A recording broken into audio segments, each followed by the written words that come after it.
প্রভু দরজা খুলতে চলেছেন। আমার সাথে সাথে আপনারাও গাইতে গাইতে যাবেন। সবে পুরো একটা বাজের মধ্য থেকে মায়েরা সব চোখের পাতা ডাউন করে ফেলেছে। আচ্ছা গাইতে গাইতে যাই, সবাই মিলে করতাল দিতে দিতে।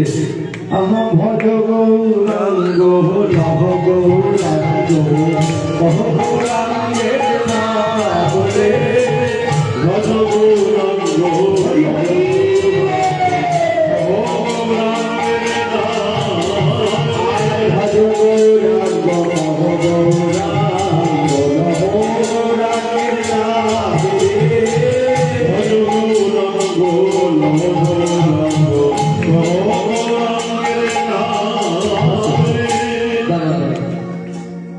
মায়েরা যেভাবে যে ঘুমের ভরে করতাল দিচ্ছে, মুখে গাইছে কি না তাও শুনতে পাচ্ছে, সেটা পরের বিষয়। কিন্তু মানে করতাল দিতে বলেছে, দিতে হবে, মানে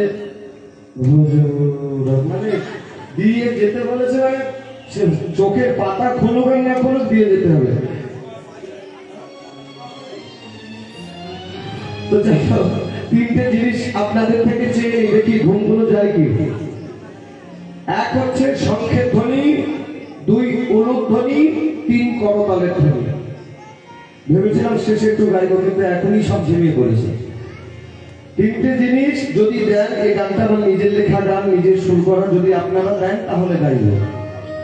আচ্ছা শঙ্খ না থাকে এখানে বাজাচ্ছে, আপনারা উলুক ধ্বনি, করতালের ধ্বনি।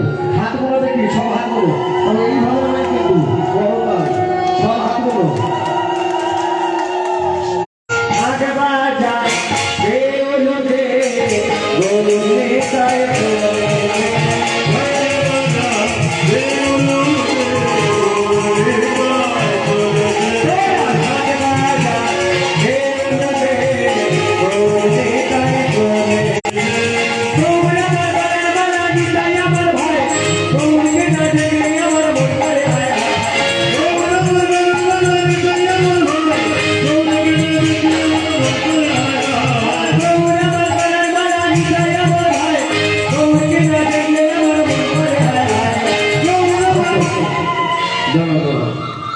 আসলে ব্যাপার কি বলুন তো, আমি করতাল দিতে বলছি, মায়েরা ভাবছি জোর করে শুধু হাত তালি দিয়ে হাত ব্যথা হয়ে যাবে, তাই না?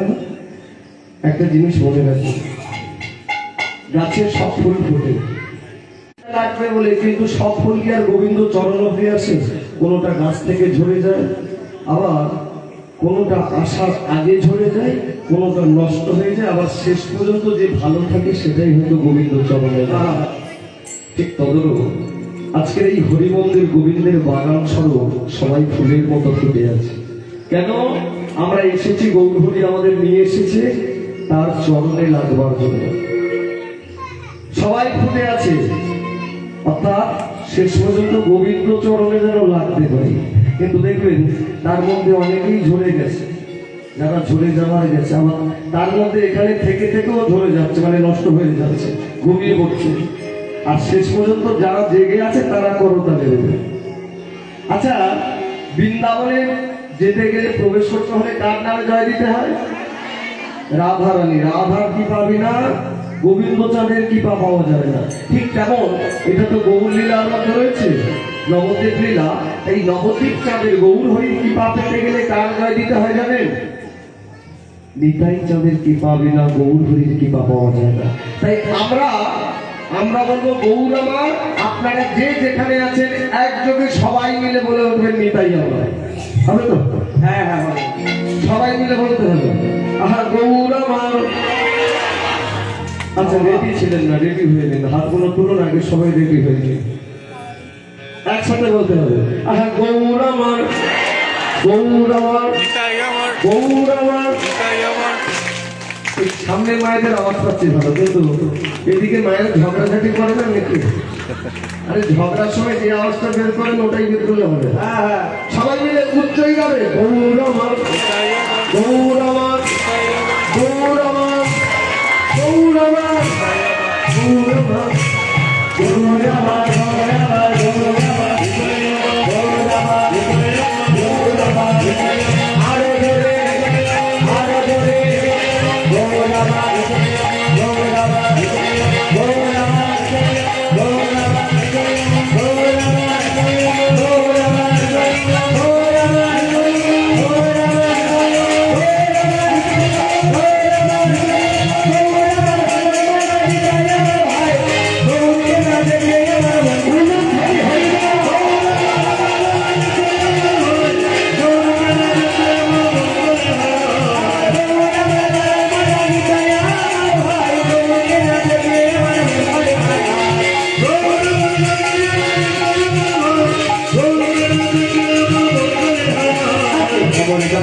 ভবনী করা করে আয় গৌর দেখে যায় তোরা দেখি গজিয়া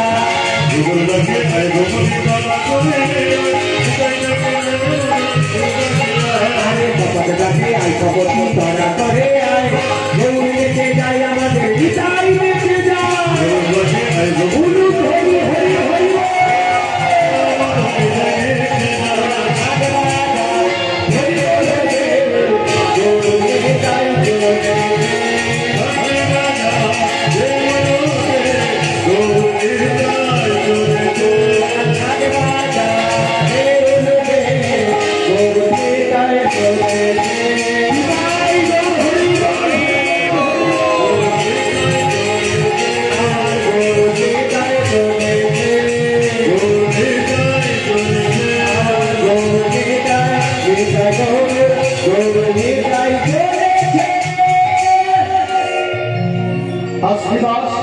দরজা খুলতে যাচ্ছে, এবার এবার করতালিটা হবে তো।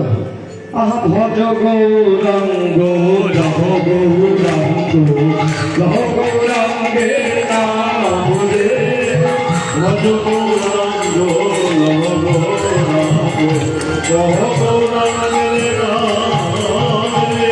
আর যে জন গৌরাঙ্গ ভজে সে হয় আমার চাঁদ রে।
গাইতে গাইতে শ্রীবাস যখন দরজা খুললেন চমকে উঠলেন কি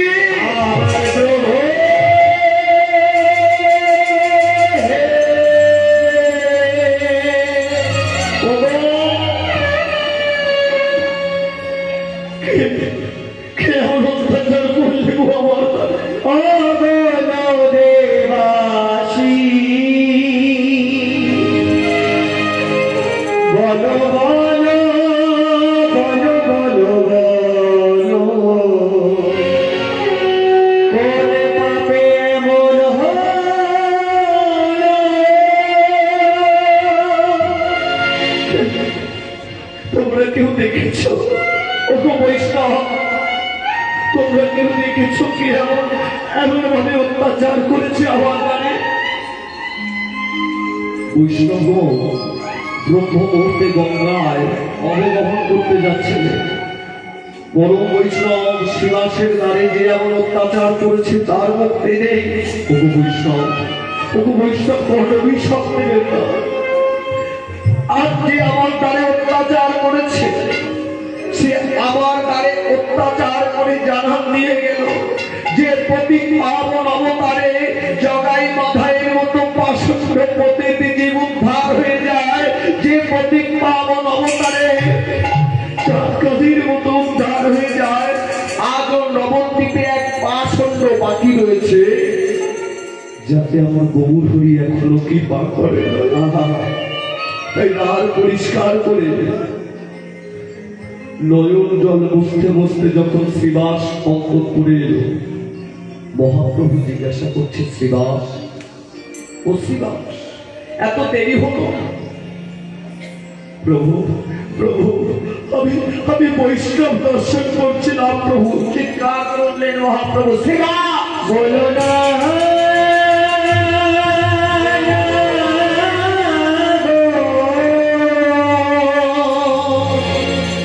তুমি আমাকে ভিক্ষে বললে আমল করে বলো না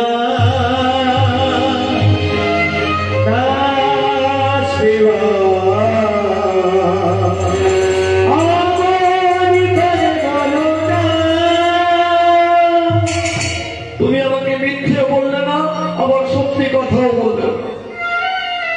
তবে তুমি ধন্য শ্রীবাস, ধন্য তোমার বৈষ্ণবতা। তবে আজ তুমি আমাকে যে কথাটা লুকিয়ে রাখলে শ্রীবাস, আমি অন্তর্যামী ভগবান হয়ে তোমার অন্তরে কথা দিলাম। আজ এই শ্রীবাস আঙিনায় দাঁড়িয়ে আজ তুমি যে কথাটা আমার থেকে লুকিয়ে রাখলে, এই কথাটা একদিন জগজীবের মাঝে প্রচার করে দেব। আমি প্রচার করে দেব, প্রচার করে দেব।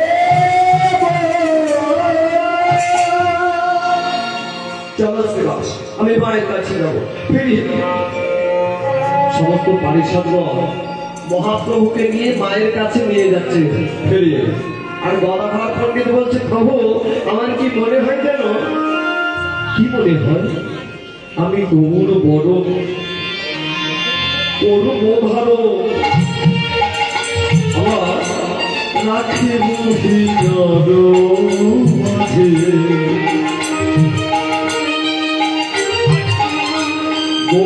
বড় করব যেখানে যা সাজে গৌর বড় করে ভালো রাত বহিয়ার মাঝে গৌর বড় করব গৌর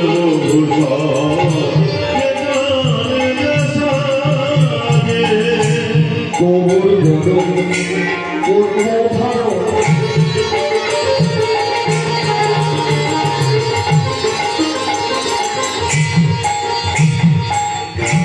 রাখে বহিয়ার মাঝে গৌর বড় করব যেখানে যা সাজে আমি গৌর বড় করে ভালো রাত বহিয়ার মাঝে গৌর বরণ করব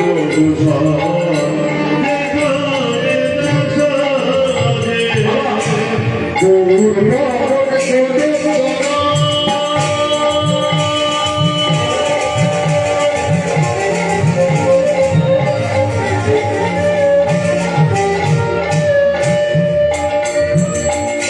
গৌর লিখব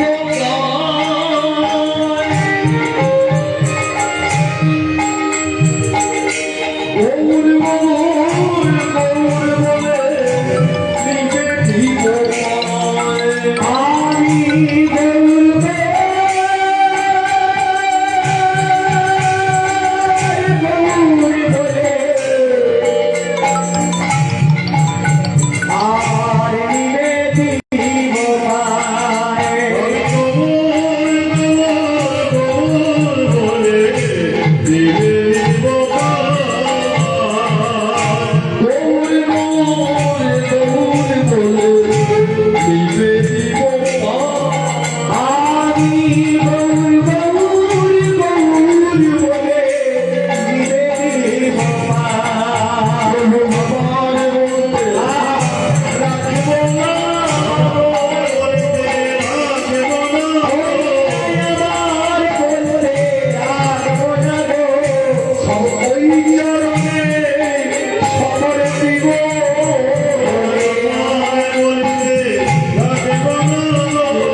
আর এদিকে মা, ও মা, প্রভু আমার মধ্যে সবকিছু রাখবো না, সব তোমার চরণে ফিরিয়ে দেবো।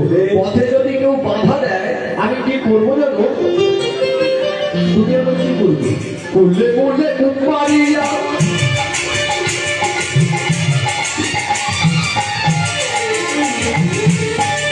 ভাসাবো গঙ্গার জলে, বলে বলে ও পারিয়া, বলে বলে ও পারিয়া, বলে বলে ও পারিয়া, বলে বলে ও পারিয়া, ভাসাবো গঙ্গার জলে, বলে বলে উপারিয়া ভাসাবো গঙ্গার জলে, বলে বলে ও পারিয়া, ভাসাবো গঙ্গার জলে, আর বলে বলে ও পারিয়া, ভাসাবো গঙ্গার জলে। ভাসবে চলো বলে ও গদাধর, ও প্রভুয়ার কথা। বলে বলে ও গদাধর, লোকে দিয়া ধরে, আসিবে চলো বলে ও গদাধর, লোকে কি আর বলে। বলে বলে ও গদাধর, লোকে দিয়া ধরে, আসিবে চলো বলে ও গদাধর, লোকে কি আর বলে। বলো তোমার গৌরী এলো, এই নাও তোমার গৌরী এলো, তোমার গৌরী এলো, এই নাও তোমার গৌরী এলো। তোমার গৌরী এলো, ওই নদীর পথ চলে গেল, এই নাও তোমার গৌরী এলো। আলো করে, গৌর হরি হরি হরে নদীর পথ, গৌর হরি হরি হরে, গৌর হেমন্তে বাহু তুলে, গৌরতে বাহু তুলে, আলো করে, এই নাও তোমার গৌরী এলো। গৌরী এলো, নতুন বলে ও গদাধর, লোকে কি আর বলে।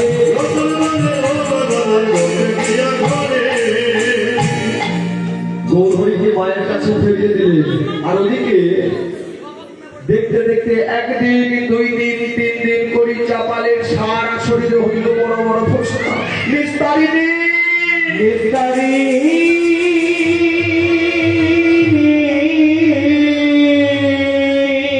দেখে যাও, আমার সারা শরীরে, আমার সারা শরীরে নিস্তারিণী বলছি। স্বামী, এ তোমার কি হয়েছে? ছুটে গেল কবিরাজ কাকার কাছে।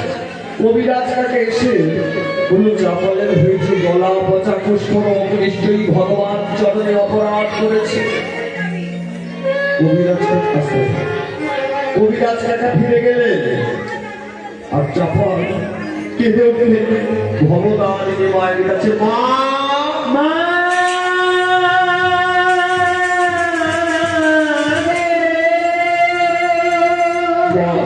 আমি তোকে এত ভালোবাসি, তবে কেন আমার এত কষ্ট?